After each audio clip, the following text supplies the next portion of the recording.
Hey guys, it's Mitch. How's it going? We're coming back around to do some more Supreme. It seemed a little unfair that we got stuck doing 2 issues of Chappie Apes' Team Youngblood, 2 issues of Merritt Michaels' Brigade, and 2 issues of Richard Horry's Bloodstrike. And then we only do 1 issue of Pedi on Supreme. So since there's 1 day left in the week, and we know there's only 1 issue left of Supreme that Pedi draws, why not do that today? So we're going to take a look at Supreme number 15, which is part 3 of 6 in the Supreme Madness storyline, which we'll be pretty much disregarding. So just before we get into it, if you enjoy the channel, feel like you might want to help out, go over and subscribe on my Patreon. Helps out the channel and helps to buy new comics. So yeah, there's not really a whole lot of build-up on this. That last issue of Supreme that we saw was kind of incredible, so I want to do that again.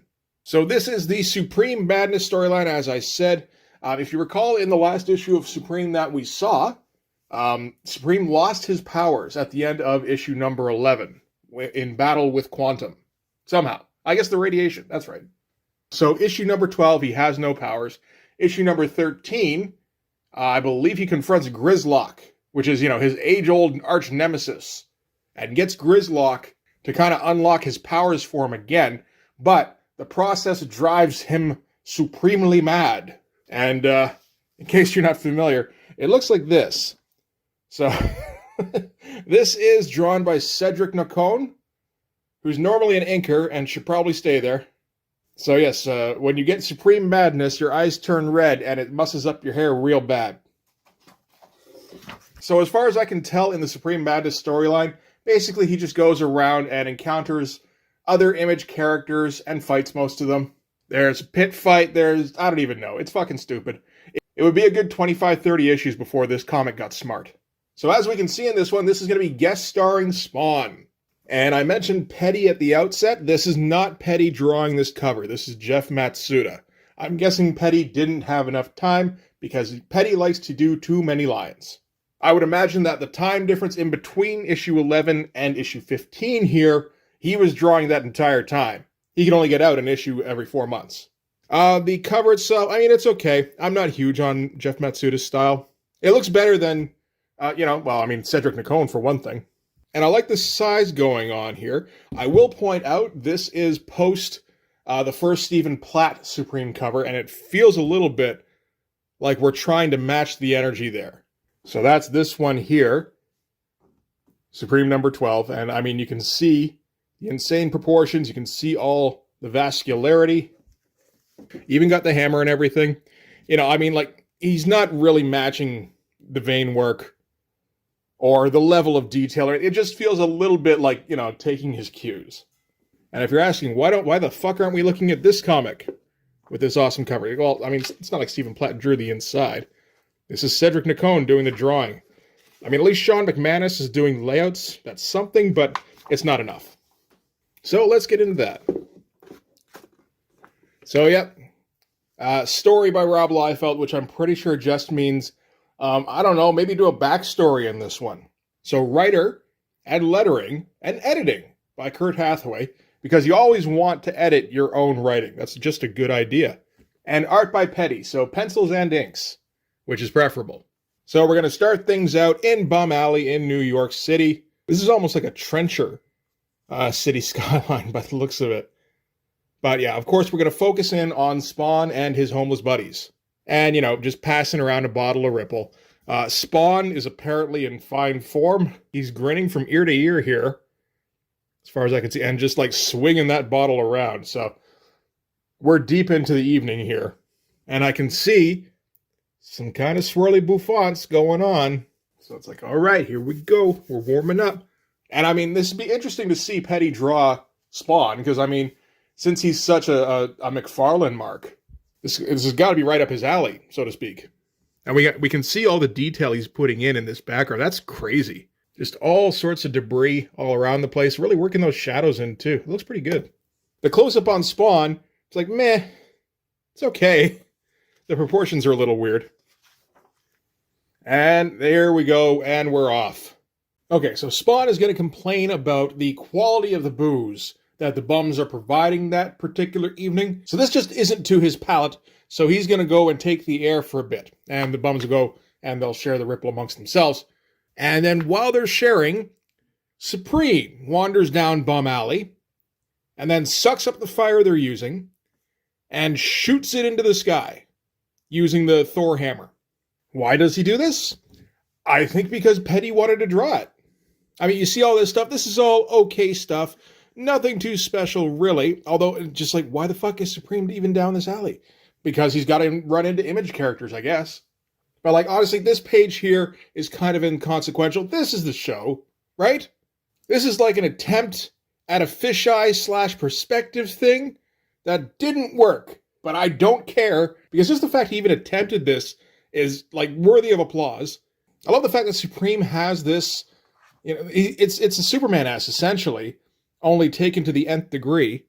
And, yeah, just cape swoops everywhere, all sorts of speed lines, all sorts of extremely heavy shadow, and all sorts of wrinkles in the outfit, including a thing that apparently was habitual for Pedi, which was that he would draw so much wrinkles around the pants of the outfit that they would delineate the balls. And he would do this often. There's a few instances of this in this particular comic.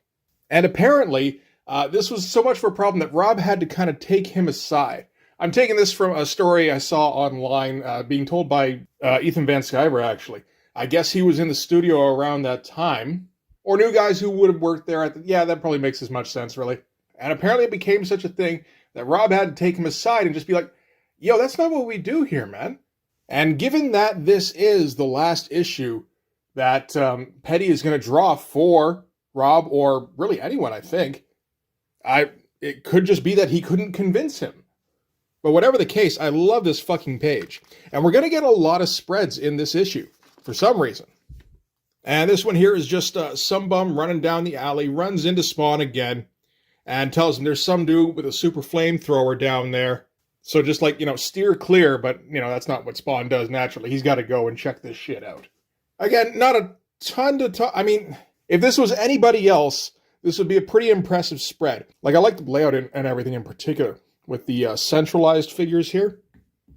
Pretty good, but still, again, not a dead center. You keep them a little bit off center. That's smart. And the extremely Todd-ish head close-ups here. But, I mean, after the last page, this doesn't really measure up as much. It's still interesting. But not as interesting as shit like this. So Spawn, goes and investigates the alley and quickly finds Supreme. And Supreme's like, get the fuck out my alley. And that's kind of it, really. And just, this is the threatening page.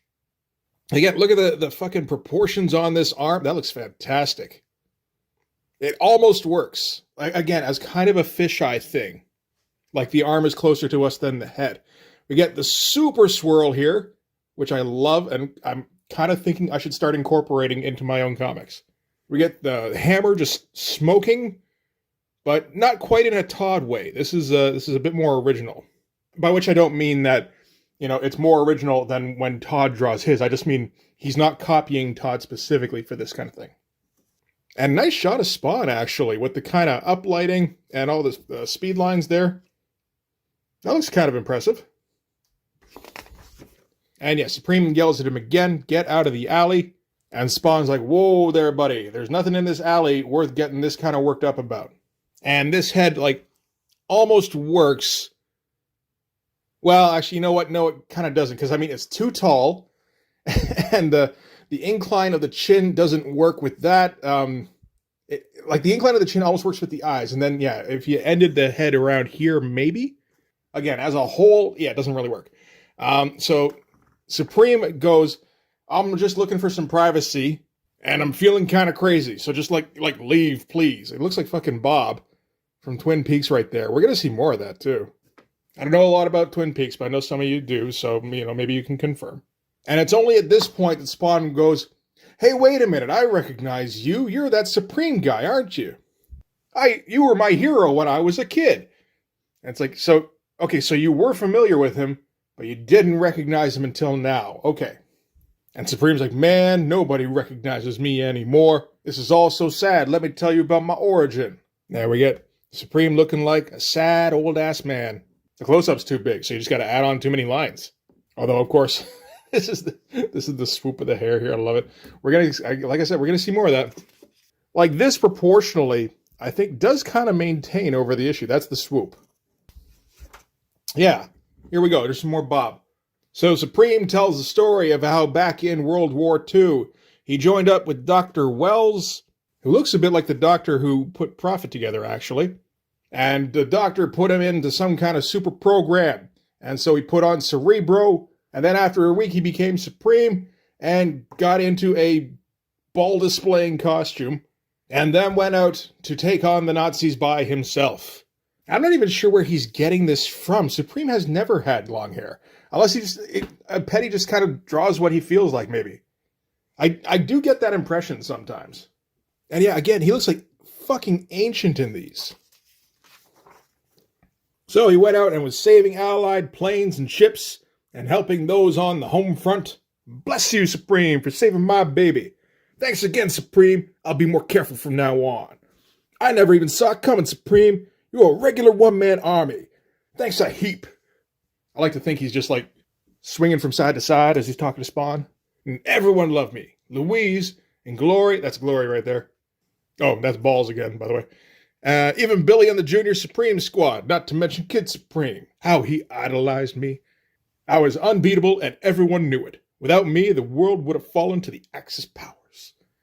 But yeah, I'm not sure whose idea this is. If this is Kurt Hathaway or if this is, again, just like maybe him and Pedi like had a discussion, or Rob and Pedi. And he's like, okay, we're going to do like an origin kind of thing. And he's like, I got that covered. 8 2-page spreads. No problem. And I like things like there's some details that he's thinking of with like the streams coming down from the ship coming out of the water here and all the water roiling underneath him. That's great shit. And he looks so fucking dopey here. They love me so much. Another 2-page spread. And these 2 pages are kind of out of sequence, but I think that's more on Pedi than on Kurt Hathaway. Because here he talks about what he's seen since he got back. So, soon there were others to take their place. Supervillains, disgruntled scientists, space menaces, would-be world rulers. You name it, I faced it. But I always came out on top. Today, everyone looks at me with suspicion, as if they seem to have forgotten how I saved their butts in the big one. I do assume this is how Supreme talks. And the so-called enemies of society, they've gotten more insidious, more hell-bent in their ridiculous schemes to threaten me.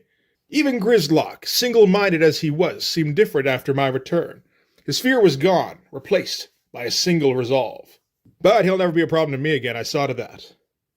And we get here that Grislock was killed in an explosion in last issue. These days I'm treated to the likes of Chrome, and Quantum, and Thor. So that's the Supreme Thor. All a bunch of losers. And I don't entirely disagree. Maybe they would have been less so if, like, Pedi had drawn them. And then, yeah, so he's talking about the current villains he's facing. And then he talks about after the war. I figured, what's the use? All they want to do is kill each other anyway. Why knock myself out trying to help them? So I decided to leave the planet for a while. So yeah, we're just kind of jumping back to the war. I think that's just because of what Pedi drew. So I guess he like just submitted these completely finished. And Kurt Hathaway was like, shit. Well, nobody reads these anyway. And Supreme talks about how he got a huge farewell party and thousands of well-wishers showed up to see him off. And the president gave him a special medal to honor his wartime deeds. And he went out to go and find himself in the stars. And then he came back to see if the world had gotten any better and found that he'd been replaced by, like, Youngbloods and shit. And he didn't like that too much. And it made Supreme sad. And Spawn's like, what fucking party is he talking about? That never happened. He's just making that shit up. And he goes, just goes to show what 50 years in space without oxygen can do to a guy's memory. And this is Spawn's quizzical look, I think. Pretty good for a close-up. And he goes, yeah, man, that story sucks. Let me tell you about my sucky story now. More 2-page spreads. And yeah, so Spawn's going to hold court around the fire, which has returned somehow. And yeah, I guess Supreme is content to just sit and listen for a while with his giant hammer. And we all know this one, of course. Got killed by his friend and made a deal with the male bulge. Come back. And we get some very McFarlane-looking stuff here. And he's got stuff from issue 1 of Spawn to draw off of. So that's all right. It's a weird place to have a Spawn origin. It's just smack in the middle of a Supreme issue. So yeah, it talks about Chapel and Violator and Anti-Spawn and Billy Kincaid. And Coming To and Wanda is married to Terry and they've got a daughter. And man, does everything just flat out suck. And you know, I mean, decent versions, well, of some of these. Decent versions of Anti-Spawn and Violator. Chapel doesn't look too bad. Clown, not so much. Billy Kincaid, I mean, there's a whole lot of gums going on, which ain't the worst thing. But still not the best interpretation. Because, you know, like, Pedi doesn't have the basics locked down at all. He's like pure style. Well, maybe not purely. Because he does have some things. Like, this is very clearly a dude who really enjoys drawing. So, I mean, what he doesn't know now, I'm sure he's going to pick up pretty soon just through iteration. And Spawn's like, yeah, so, I mean, I got a sucky backstory too, so I don't have any sympathy for you, so shut your face. And Supreme, and his fucking horsemane now, is like, you're just like all the others, you're jealous of my abilities and fame. Which is fantastic. And he says, should we ever meet again, Spawn, you will witness firsthand my awesome power. That would give you something to envy. And he flies off in search of Garmin Bozia. That's fantastic. Imagine if Supreme number 1 looked like this. It probably would have sold the exact same number of copies, so it doesn't really matter. But that would have been cool. And Spawn thinks to himself as Supreme flies off, man, that dude is kind of fucked up. He's a little weirder than I remember Supreme being. He goes, he was nasty one second, and the next he's telling me his life story. And not even in sequence, he was jumping all over the place. Huh. I wonder if that's Kurt Hathaway kind of cleaning up the mess a little bit there. He's like, the mark of a very disturbed man if my government training is worth anything. Are we talking about Supreme or Pedi at this point? He goes, it's funny though, in a way Supreme's a lot like the rest of us. Just trying to find his place in the world, and looking for acceptance from those around him. Next, Stormwatch. And we got a full 23 pages. It doesn't feel like it, because we just zipped through that thing. It's all double-page spreads. But yeah, no, the issue's over. And next issue, Supreme Madness marches on. Still consumed by a maddening rage, Supreme flies over international airspace and Stormwatch is issued to put an end to Supreme's rampage. Once and for all, Image to the extreme! So I guess that's their Excelsior they're going for. For some reason, I've read this completely differently before, and read this as Supreme flips over like Skywatch, basically. I was just like interpreting a whole bunch in there. That would have been interesting. And it's like, yes, I do believe that would warrant Stormwatch's involvement at that point. And that dude dressed as Chapel is still following Rob around at conventions. And oh, here's more Supreme Madness. So twice the story, twice the action, twice a month? Is that what they're going for here? The action begins in June as Supreme goes bi-weekly. Damn, alright. Why? That's just weird. Featuring Union, Spawn, Stormwatch, and Pit. So I'm guessing Chapter 1 and Chapter 6 of Supreme Madness are without guest stars, probably, or whatever. Guest star was in Chapter 5, carries over. And then you just get, yeah, confrontations in between. Yeah. And Dooms 4 is finally arriving. Okay, so that's it for Supreme number 15. So yeah, I don't know why Pedi never ended up drawing more comics, to be honest. One of the viewers was saying how he got into VFX. Or at least that's what he's doing now. And it's like, man, how did he not end up with his own fucking book? And then I think about it a little while, I'm like, well, maybe they didn't want to show Superman's balls. But it's like, you can edit that out. But then you start questioning the integrity of every drawing if you're like, wait a minute, there's no balls in this drawing. And then you get people storming wherever the fuck DC has their head office and waving signs that say justice for Pedi and free the balls. This is the alternate timeline I've envisioned. So yeah, I mean, if you want to check out like these 8 or 10 double page spreads that are fucking bonkers, this is Supreme number 15. You can probably find a copy online for like $3. And it doesn't have anything to do with anything in the story. So you can get the other Supreme Madness chapters if you want. I don't exactly recommend it. Most of them are drawn by guys like Cedric Nacone and Todd Knock. But at least for this one issue, we got some absolutely bonkers shit. And we can all be grateful for that. So that's going to do it for this one. Thanks very much for watching. If you like this video, please hit like, hit subscribe, hit the notification so you know when the next one's coming out. Go over and subscribe on my Patreon. That'll give you access to everything I do, from the Blood Force stuff to the YouTube videos before they get uploaded to YouTube, as well as some Patreon exclusive content. You can also follow me on Instagram and DM me there for commissions, and you can join the Blood Force Discord server. But yeah, that'll do it. Thanks again for watching. I'll see you guys in the next one. Bye-bye.